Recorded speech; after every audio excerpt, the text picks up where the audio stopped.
तो आज हम बात करेंगे डिलीवरी ट्रेडिंग साइकोलॉजी के बारे में। तो कई सारे लोग जो होते हैं डिलीवरी ट्रेडिंग करते हैं, यानी किसी भी कंपनी के शेयर खरीद कर उसे होल्ड करते हैं और कई टाइम के लिए उसे होल्ड करते हैं और उसके अंदर बहुत ही अच्छा रिटर्न निकालते हैं।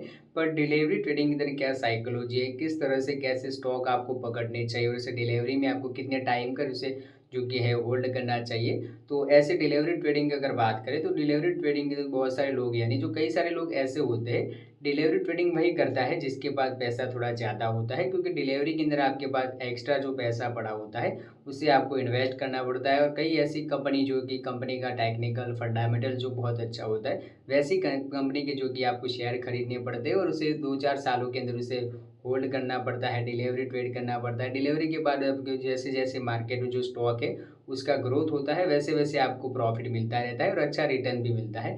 पर वैसे स्टॉक जो कि है आपको चूज़ करने पड़ते हैं, क्योंकि अगर आप वैसे स्टॉक बाय करते हैं जो लगातार नीचे ही चले जाते हैं, कई स्टॉक ऐसे भी होते हैं जो लगातार ऊपर भी चले जाते हैं। तो डिलीवरी ट्रेडिंग का जो साइकोलॉजी है, तो उसके अंदर आपको ऐसे स्टॉक पकड़ने पड़ेगी जो आने वाले टाइम के अंदर उसका बहुत ही अच्छा ग्रोथ हो सके। तो ऐसे फ्यूचर के अंदर जैसे भी स्टॉक का ग्रोथ हो वैसे स्टॉक आपको पकड़ने पड़ेंगे और वैसे डिलीवरी ट्रेड जो कि डिलीवरी ट्रेडिंग है, ऐसे ऐसे स्टॉक ऐड करने पड़े जिसका ग्रोथ होने वाला हो।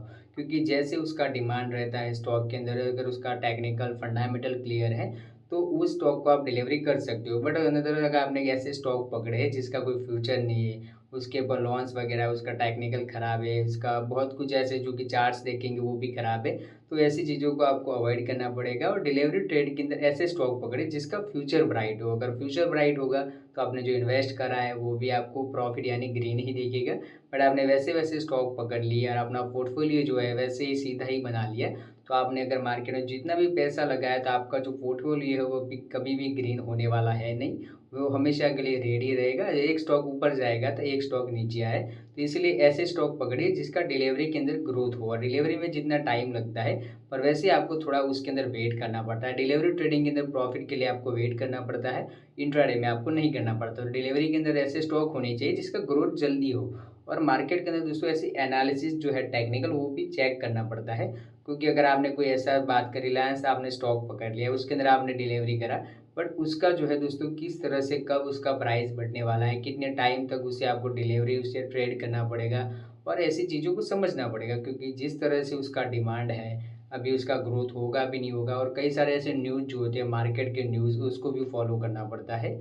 और आने वाले टाइम के अंदर उसका किस तरह से जो कि है, बहुत सारे ऐसे प्रोजेक्ट होते हैं जिस पर वो काम कर रहा है, गवर्नमेंट है, सेक्टर प्राइवेट सेक्टर कंपनी है, वो भी देखिए और किस सेक्टर में वो काम करती है। क्योंकि आपको पता है दोस्तों डिलीवरी ट्रेड के अंदर आपको सेक्टर जो है वो पकड़ना पड़ता है। क्योंकि मार्केट के अंदर दोस्तों कौन सी चीज़ जो है उसका किस तरह से ग्रोथ होगा। रेलवे की बात करें, गवर्नमेंट वाले भी स्टॉक होते हैं, प्राइवेट कंपनीज के भी स्टॉक होते हैं, बट किसका कब तरह से डिमांड बढ़ेगा, किसका ग्रोथ होगा, वो आपको ज़्यादातर समझना पड़ता है।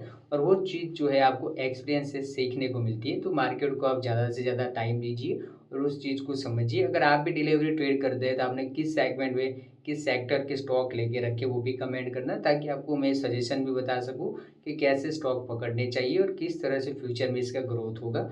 आई होप आज की वीडियो अच्छी लगी हो तो वीडियो को लाइक करिए, शेयर करिए और सब्सक्राइब करना तो बिल्कुल ही ना भूलें।